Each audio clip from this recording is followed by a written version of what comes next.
Delighted to be here, I have to say. Delighted also to welcome my next guest to talk about the CAS review into NHS treatment of children who believe they are trans. And that is Maya Forstater, who's Executive Director of Sex Matters, the fantastic human rights charity that promotes, well, clarity about what they say, sex in law, policy and language in order to protect everyone's rights. And you've been doing that magnificently over the years. Maya, thank you for joining us. Hello, Julia. I'm sure you, like me, we saw a lot of the previews of what was going to be in the CAS review. We had that interim report a year or so ago. Welcome, well, pretty much everything that's in that CAS report, don't you? Absolutely. It's a watershed report, and it says everything that you know and I know, and the whistleblowers from the Tavistock have known for years and years, but it hasn't got out into the media and into the mainstream. And Hilary Cass put it all there with research, with all the backing, and nobody can ignore that this is what's happened now.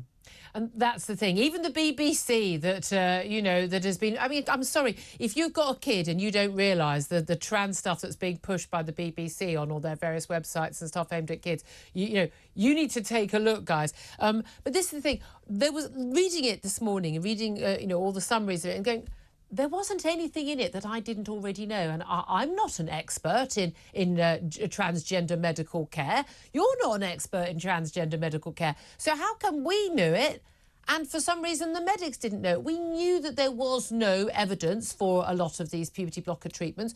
We knew that there was no evidence, for instance, that treating children earlier would help with their outcomes. We knew there was no evidence, no follow-ups in terms of long-term impacts. We knew absolutely that a lot of the children that were going to seek transgender care had been the victims of abuse, trauma, neglect. We know that many had a huge percentage had autism. We knew many others had other mental health issues. We knew also an awful lot of the girls, and the massive explosion from a few dozen to thousands of teenage girls thinking that they were transgender, with this social contagion and YouTube videos telling girls, oh, I bind my breasts and now I'm happy again. That sort of nonsense. We knew that a lot of those girls were actually just gay. Nothing wrong with being gay. No one seems to have told them there was nothing wrong with being gay, and they thought, therefore, they were a girl in a boy in a girl's body. If we knew all of that, how did the medics at the Tavistock clinic, the main transgender clinic for kids, how did they not know that, and why did they ignore it for so many years? I think many of them did know it. The leadership at the Tavistock did know it. They couldn't have not known it. Once the whistleblowers started speaking up, I mean, they were seeing it in front of them.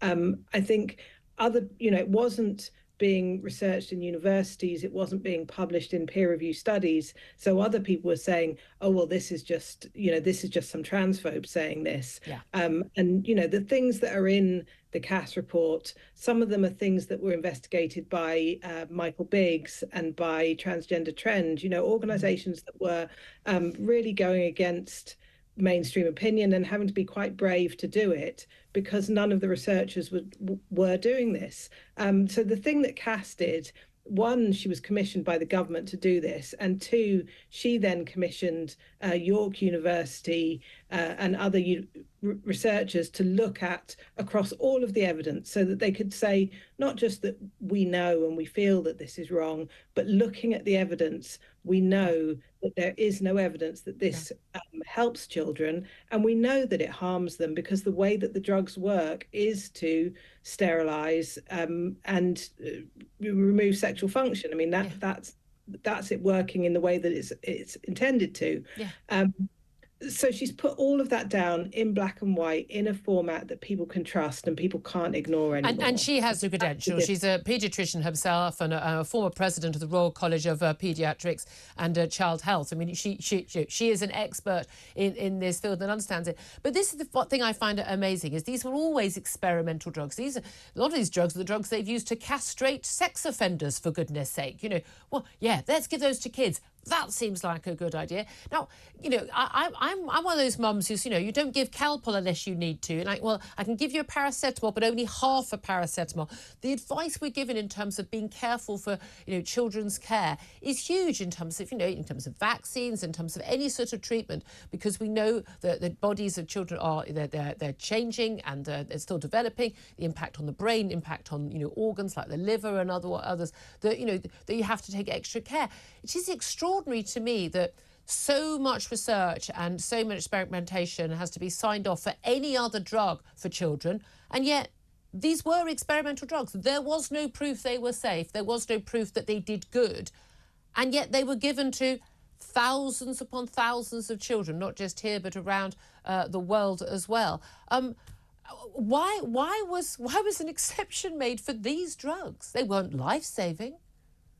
No, absolutely. And I mean, what happened was that the Tavistock originally had a contract and a protocol to use these drugs as an experiment. I mean, every experiment has to start somewhere, and there had been this very small experiment in the Netherlands, and the Tavistock was given the go ahead to prescribe these drugs to the same kinds of children who had been prescribed the drugs in the Netherlands. So children who were very gender non-conforming from a very early age, who had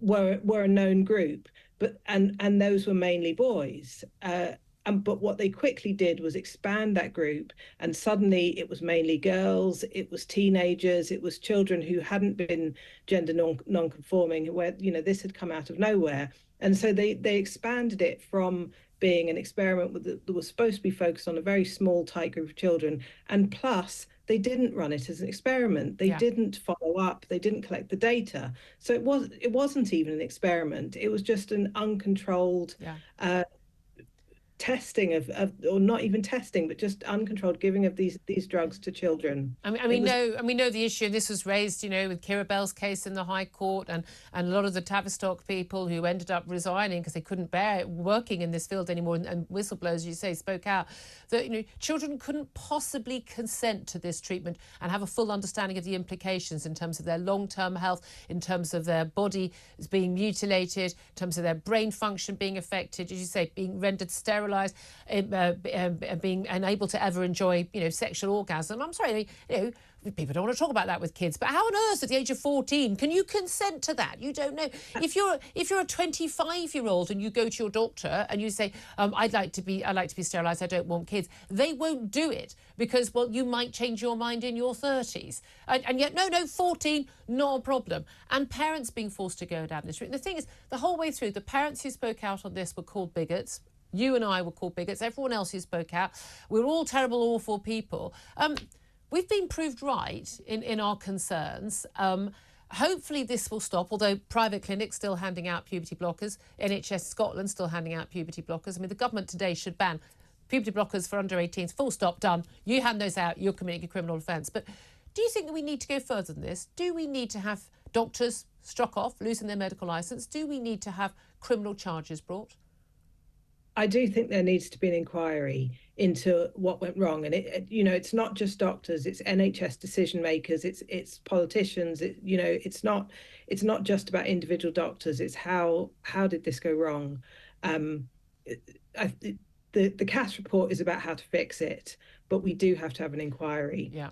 And we've still got the issue of social transitioning in schools. We're seeing reports at the weekend, even primary schools allowing, little Jane to go in and say, I think I'm a boy, could he call me John, he and him pronouns. Parents discover when they turn up, to a concert and little Jane is playing Joseph at the school play and thinks her name is John and she's a boy. And the teachers have been playing along with it. Now, that's got to stop. And again, something that was in the report from Hilary Cass is saying that actually, there's no evidence that this idea of socially transitioning kids helps them in any way.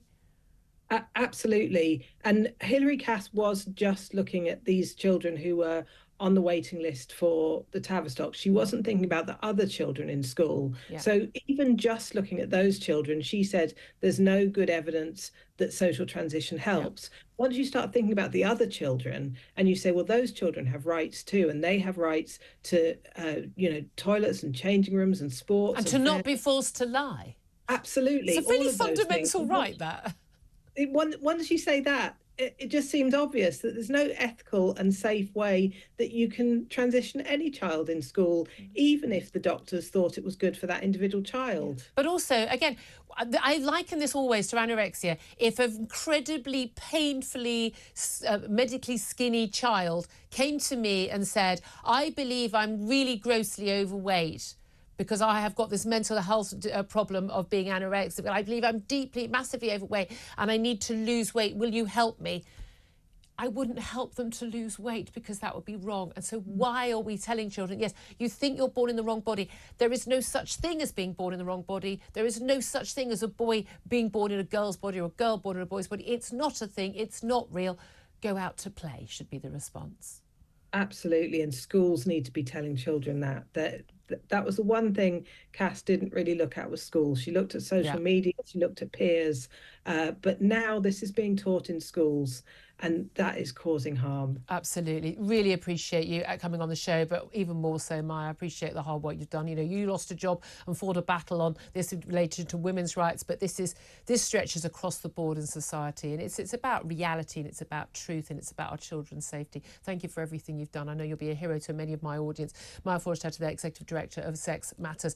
Let me go to a caller now. Ellen has got in touch. She's in Durham and joins us. Hello, Ellen. Hello there, Julia. Hello. Thank you for talking to me. Yeah, I really think, I mean, it's very disconcerting, all of this. It really is. When I'm 50 odd years old now, and I've grown up dressing in males' clothes, apart from my school uniform, dressing up in males' clothes. Yeah. My wardrobe is completely male. There's very little female stuff there, if any. But I was allowed to grow up. My mum, bless her, she tried the little white dresses, the pretty little suit. But bless her, you know, she allowed me to be me. And there was none of this when I grew up. You know, and I always used to joke that I'm 51% male and 49%. Yeah. So do you believe you are really male? No. You know you're a woman. You just like men's clothes. Yeah, my problem is today, not yesterday. I was allowed to grow up, be a happy child. Yep. I was allowed to do men's, but I mean, my school, I have to say, you know, they allowed me to play men's lad sports along with the lads. Yeah. You know, and nobody really bothered. And like I say, I'm a heterosexual woman. Yeah. My problem is now with people telling me that I'm, because of all of this, telling me I'm gay, telling me that I need to come out, telling me I need to be me, telling me that I'm bi, telling me I'm in the wrong time. Or that you're trans, Yeah, and You're just you. Yeah, but this is. I mean, anybody who knows me, you know, just laugh. They just laugh it off, you know. Yeah. But I feel for a lot of young lasses who just want to be themselves, whether they're gay, female, or feel like they want to be young lads. Let them have a chance to grow up and absolutely. Decide at later age. But also, again, you get like really girly girls and you get sort of tomboys, but it doesn't change your gender or your sexuality or anything like that. Ellen, good for you. Even more so, good for your mum. I have to say, really quick word from Benedict Spence. I think that what this will require now is leadership, and I fear that ultimately you will see a lot of teachers and doctors doubling down, because how on earth do you turn around and say, yes, I allowed this sort of thing to happen and I was wrong all along. Yeah, I suspect that this will take a lot of hard work to root it out of schools and the medical profession. Well, again, we are going to have to start taking people to court, and we're going to have to start sacking people, because it's going to have to be a really clear message, isn't it? Thank you very much.